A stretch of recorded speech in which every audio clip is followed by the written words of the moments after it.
नमस्कार, आप देख रहे हैं लाइव न्यूज नई सोच और मैं हूं आपके साथ शालिनी। आओ बढ़ते हैं आज की बड़ी और खास खबरों की ओर। वक्फ बिल पर सहमति बनाने के पक्ष में नहीं कांग्रेस, संविधान पर बताया हमला, रिजिजू का दावा। समर्थन में विपक्षी पार्टियां। कांग्रेस महासचिव जयराम रमेश ने सोमवार को वक्फ विधेयक को संविधान पर सीधा हमला करार दिया और विधेयक के क्रियान्वयन का विरोध करने का संकल्प व्यक्त किया। उन्होंने कहा कि राज्य के सहयोगी तेदेपा और जदयू इस मुद्दे पर अपना रुख स्पष्ट करें। उन्होंने कहा कि वक्फ विधेयक संविधान पर सीधा हमला है और इसकी बुनियाद के खिलाफ है। इसे संयुक्त संसदीय समिति के माध्यम से थोपा गया है। बिल का विरोध करने की चेतावनी। उन्होंने कहा कि अगर सरकार इसे लागू करती है तो हम लोकतांत्रिक तरीके से इसका विरोध करेंगे।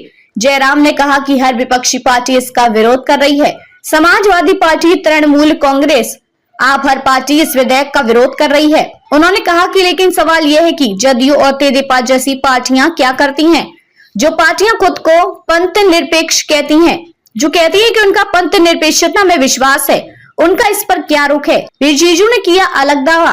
उधर संसदीय कार्य एवं अल्पसंख्यक मामलों के मंत्री किरेन रिजिजू ने दावा किया कि विधेयक के पक्ष में सिर्फ राजग ही एकजुट नहीं है, बल्कि विपक्षी INDIA के भी कई सांसदों ने इसका समर्थन करते हुए जल्द बिल लाने की मांग की है। विपक्षी सांसद सिर्फ अपने नेताओं के डर की वजह से खुलकर नहीं बोल रहे हैं।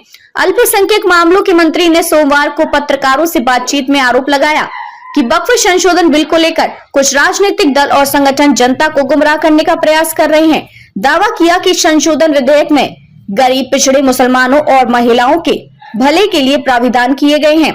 कुछ लोग दुष्प्रचार कर रहे हैं और मुसलमानों की मस्जिदें, कब्रिस्तान और जमीन जायदाद छीन ली जाएगी, जबकि यह कानून आजादी से पहले था और बाद में भी है। इसमें लगातार बदलाव भी किए गए और अब संवैधानिक कैसे हो गया।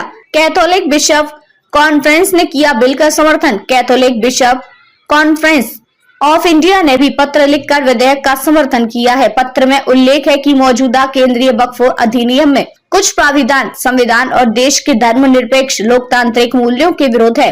कहा गया कि केरल में वक्फ बोर्ड ने मुनव्वम क्षेत्र में 600 से अधिक परिवारों की पैतृक आवासीय संपत्तियों को वक्फ भूमि घोषित करने के लिए इन प्राविधानों का इस्तेमाल किया है।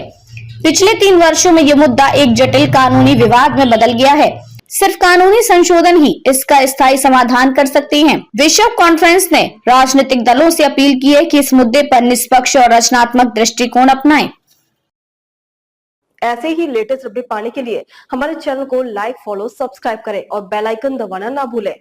अगर आप हमें फेसबुक, ट्विटर या इंस्टा के माध्यम से देख रहे हैं तो हमें कमेंट करें। धन्यवाद।